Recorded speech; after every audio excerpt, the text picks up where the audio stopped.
Have hopes, dreams, and aspirations about life. Uh, we want to live in certain geographic areas. We want to live in a certain type of house. Some of us are okay living in an apartment. Some of us want to live in a home. Uh, some of us want to travel. Some of us want to pursue education. We want to pursue business. Some of us want to have children. Some of us don't want to have children. You're in a relationship with someone, when you love someone, when you're seeking commitment with someone, there are changes that have to be made. It's called compromise. Whenever you've had a bad experience, whatever that experience may be, it can be your first kiss, and it just wasn't a good one. And that'll stay with you and cause you to be more resistant or delayed in kissing again. Same way with sex. You can have a bad sexual experience, not just a painful one because it's your first time, but just a bad experience overall because of how it happened. There may have been some embarrassment involved. There may have been some aggression involved. There may have been some molestation involved. But the experience stays with you forever. I can be the best provider in the world. I can have you in a $120,000 home. I can have you in the finest garments, the finest car. I can give you anything that you want, anything that you ask for. But let bad sex come into the equation and it changes the course of the relationship. Things that you did when you were single, you can't continue to do. You just can't. You can't continue to hang out with the girls. You can't continue to hang out with the guys every weekend. You can't find time for those individuals and then neglect your time that you have to spend with your partner.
Tell people when in conflict, make every situation a teach you about me moment instead of a tell you about you moment. I need to tell you about me. I need to tell you about how I feel when you say and or do something that draws up some kind of feeling in me, some kind of attitude within me. I have to address that. I have to address that. I can't put it on the other person because it doesn't belong to them. So when we're entering into a relationship, we have to look at why we're entering into a relationship. If you don't want a commitment, simply say, I don't want a commitment, and move on. If you do want a commitment, then there are some things you have to do called compromise. And a lot of times the compromise may not have any balance to it. Sometimes one person seems to be compromising more than the other. And I say seems to be because sometimes some people are incapable of compromising and opening up and being willing in certain aspects because of some unresolved stuff. We all have unresolved stuff. The question is, do you want to deal with those things? The question is, do you really want that relationship bad enough to sit down and say, hey, this is what's going on with me. I don't know where it comes from. You say I do it. I need to take a look at it. Not maybe I should take a look at it. I should take a look at it. And I should take a in-depth look, not some superficial glance at why I do this, but take an in-depth search into where did this come from for me, and try to bring some resolve to it. That's where your ego and superego come into play. Because now you begin to find a way to manage that so you won't be as offended or as offended by certain things that the other person may be doing. And it's difficult to do that. It's really difficult to do that in the heat of the moment. But I've always learned that as soon as you realize that you have caused harm to somebody, that's the time when you apologize for your behavior. That's the time you say, hey, I was wrong. And that's something a lot of us don't do anymore. In our relationships, we don't say, hey, I was wrong. And I need to do something about that behavior, but I need your help. And we need to help each other. And that's what happens in relationships often times, that people don't say, hey, I need help. They try to do it on their own. And if you keep going to yourself for the resolve in every situation, you're going to always come away, in a lot of instances, with the same outcome. And it's going to be repeated throughout the behavior. And then eventually the behavior becomes problematic. Eventually the behavior becomes something that's no longer acceptable, no longer tolerable, and the relationship comes to an end. So there are a lot of things that we have to begin to look at when we're entering into a relationship with a person. Let me change that. There's things we have to begin to look at before entering into a relationship with someone. So when we enter into relationships and we say that the person tried to change us, what does that mean? What does that look like to you? You can't wear the same clothing in a committed relationship that you did when you were single in many instances.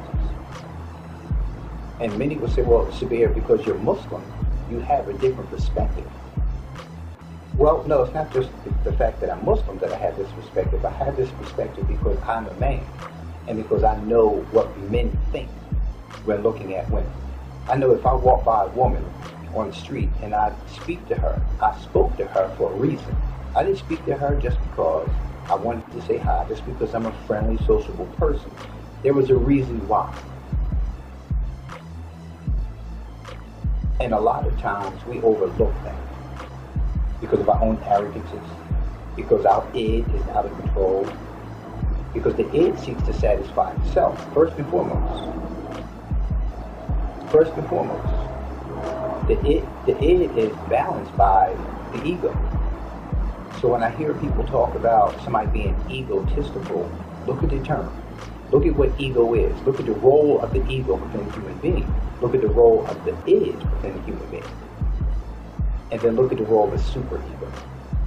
Those are aspects of self we never venture into because we don't think in those terms. We think in terms of the id. We think in terms of being immediately satisfied. We think in terms of pleasing ourselves first and foremost. So when we enter into relationships with that id being out of control and out of balance, we come into the relationship seeking to satisfy ourselves. So we want things. We want to be shown things. We want to be given things. We don't look at the person as a human being. We look at this person now as an object. And any woman, or any man, but mostly in the case of women, who are looked at as objects, find it offensive. But I'm offended. I'm offended when you look at me as a man and look at me as a good provider. Look at me as a person who can give you the things that you've always wanted, who can take you to places that you've always been. Not looking at me as a person who could love you. We often can tell when our children are sexually active. We can tell. Their swagger changes, their attitude changes. They start talking differently. They start walking differently. We use the term, you smelling yourself. You stay away from the boys, you stay away from the girls, so on and so forth. But what we don't do is engage our children to the capacity of teaching them what happens during the sexual experience. We just talk about the fornication aspect of it. We don't talk about the value of self and how sex often becomes the barrier between them and healthy living. How it changes the relationship. You know, it changed our relationship, but we don't have that discussion. We don't tell them about the first experience. Not that it was just a good experience or a bad experience, but what it did to them emotionally. How they began to change emotionally. But we chastise, we discipline, we punish, but we're not teaching. We're not teaching. Part of the disciplining process means to educate and teach the child what is going on with them and why having sex so early has impacted the way that it has. Because now that becomes the focus in their lives. Now it becomes a matter of, I've had this experience, so now I engage others differently. Sexually. I'm different because I've had the experience. I know it's there. I know that it's wanted by my partner. I know that it's something that is very significant to the relationship. But yet, we're not teaching that. So what happens is you get a young mind to begin to formulate within themselves sex and significance to the relationship with that other person. And they make that the most significant part of the relationship.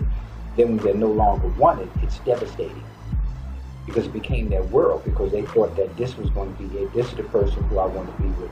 This is what I want to do. I gave him myself. I gave her myself. And when boys engage in sex, they're not looking at themselves from giving of themselves. They're looking at themselves from the perspective of conquering something. When girls do it, girls see themselves different because they value themselves differently. A boy is not taught to value his penis. He's not taught to value his penis at all.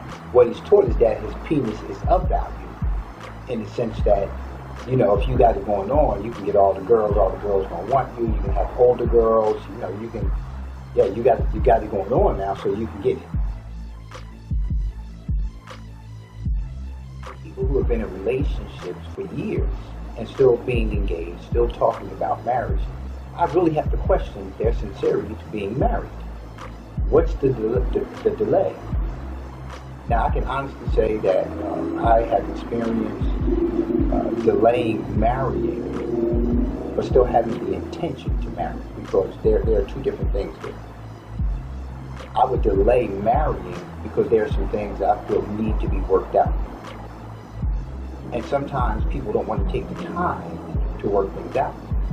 They want things to happen right now. And again, that's that unmanaged id. But having been married before, I have a different perspective. I have experience being married. So I know some of the pitfalls that happen in failing of marriages. I know some of the successful areas of marriage as well. But the first thing that people say when I say, well, I've been married 2-3 times, what are you doing wrong? What am I doing wrong? Never looking at the fact that I've been married and you've never been married. Or you've never sought to remarry after years gone by and continue to date.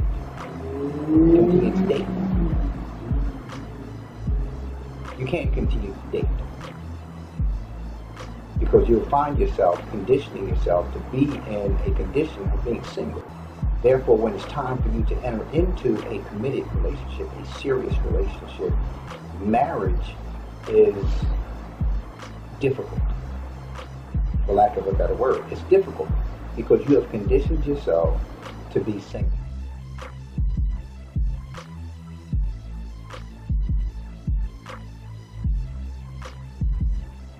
Okay, now that you watch the video trailer, there's some work to do. There's a lot of information that's in that short clip for you to be able to take a look at some areas of your own relationship, right? Now, you may say, well, my relationship is great, but don't you want a greater relationship? See, that's one of the things that we often do wrong. We become complacent and we call ourselves being happy in our relationship, and that's the extent of it. And then it grows old. You don't add anything to it. You stay just as you are. You don't make any changes. And that's how your relationship ends up being. Any human being wants to see change. Anybody wants to see a difference in their lives. Nobody wants to keep doing the same thing every day, on and on and on and on. Eventually you get tired of it and you want to do something different. You want something new. And that's part of the problem. Hence the reason why we have such a high divorce rate, because people are not doing things to continue to enhance and build and strengthen the foundation of their relationships. So that's the whole idea behind the book, Why Are You My Ex? Giving you an inside look into male-female relationships as opposed to an outside look. And when I say an outside look, we drive by people and we're around people all the time who present as being happy, who present as being comfortable in their skin, who present as a united front. But on the other side of the door, in private, they're struggling. And we all have our ups and downs. We can all, at any point in time, go through a struggle. But part of the problem with us going through struggles is these same struggles continue to arise because they have no resolve. They have no resolve. And that's what this book does. This book helps you to look at things in a different perspective to help you to begin to bring resolve to some of the unresolved. So you say, well, Sabir, how are we going to watch a 20-minute trailer and all of a sudden begin to bring resolve into our lives? Well, first thing you have to do is become willing. That's the first thing. You have to be willing. And you have to want to see your relationship continue to improve. You have to want to see it improve. Because if you don't think your relationship is going to get old with you being complacent and doing the same thing over and over again, watch. 5 years from now, 3 years from now, 10 years from now, whatever the length of time, you're going to see your relationship deteriorate, crash, burn, and it's over. And you're going to be sitting on the edge of the bed or laying in the bed in a fetal position trying to figure out why. After all these years, she wants to leave. He wants to leave. You don't understand. You don't want to understand it. You don't want to understand it. If you wanted to understand it, then you begin to do the work now. So part of the work is that I'm going to ask of you is when you watch the trailer, you saw several pictures of me. Those pictures of me took place at varying stages of my life. One of those pictures, I believe I was around 5 years old.